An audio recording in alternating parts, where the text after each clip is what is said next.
Hi, hello, welcome to my channel. My name is Barbara and I come from Slovenia.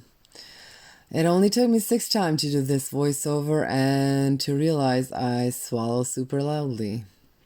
For those of you who don't know me, which at this point is everyone, this channel will mostly focus on thrifting, crafting, and repurposing.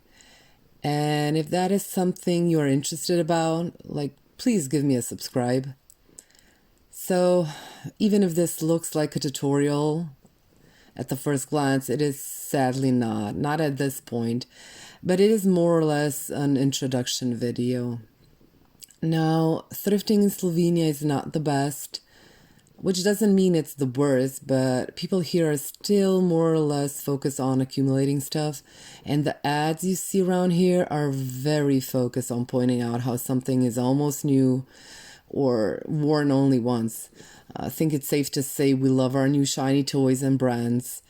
Slovenes definitely love their brands. So you see, there isn't much room or inquiry for vintage items. Sadly, there is also some stigma connected to it. I do get some looks occasionally, or people explaining to me how nice it is of me to shop secondhand, but they simply could not do it. Me personally, I love it. Now, the most common place to buy secondhand in Slovenia is the Center of Second Use. It works similar to Goodwill. People leave their donations, and selling those helps with funding new jobs. They have a few locations around Slovenia, but not enough if you ask me. They offer different items from home decor, clothing. They also repurpose items. So they have a little section of items they craft or recycle themselves. Of course, there's the Sunday flea market, but it is an acquired taste to most. I would say that majority of people would find it almost too trashy. I don't want to be negative, but it is what it is. The market for clothing is a bit larger, but again, compared to other countries, still very small. We do have the local flea market page, online one, and of course there's a Facebook market, and that's it. So yeah, even if the market for secondhand is small, I still enjoy the hunt. I still get the thrill when I find something special. Slovenia is very, very small, so you get around the country super fast. I make it a day trip. I would go in the morning. I would be home by lunch. So yeah.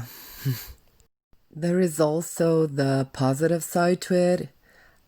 Since we are in Europe and we are so small, we are bordering Italy, Hungary, Austria, and Croatia, which in my opinion is a plus and a minus, because the plus is the positive thing is we get all these different items from all the influences from all this variety of countries around us. The negative part is researching all of it and guessing where it came from.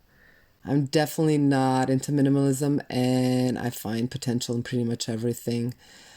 To describe it best, I could easily say my style is grandma's rat's nest.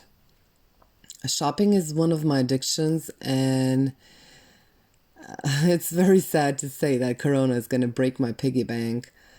We're on lockdown for quite some time now, and I'm slowly going mental. It is work and home, work, home, work, home. And I needed to occupy my mind. And here we are with this bag. Firstly, I'm very sorry about the glare, but the leather is very shiny. And in my defense, it was only 5 p.m. It does get dark here super fast, and I had to turn on the light. Believe it or not, the bag used to held an iron. It is not in the greatest condition. It does have some scuffs. The leather on the inside of the handle gave up a little. The glue gave up a little, so I will have to fix that too.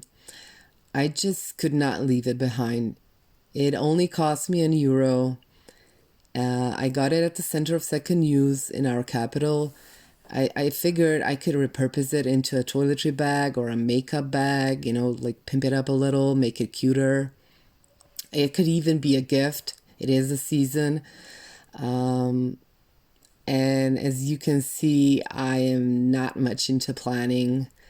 Well, I am, just not when it comes to crafting. I just go at it. I would love to be one of those people who start from scratch with a pencil and a paper and color charts and, whatever they use, but it's simply not in me. I'm using Angelus leather paints. I have only good things to say about them. I do have to say they need more than one coat for full coverage. Like in between, I'm using a hair dryer to dry between the coats, though the paint itself dries super fast. If anyone is going to be interested, I will leave the links in the description box down below. As mentioned at start, this will mainly be a thrifting channel, but since there is no thrifting during lockdown, I will mostly focus on repurposing stuff. In case you see something that interests you at any point in the future, you can always contact me via email or visit my Etsy shop. I drop some items there, some crafts or items I simply have no use for anymore. The links will also be in the description box down below. Well, thank you for joining me today, watching my video. I do hope you subscribe, and bye-bye.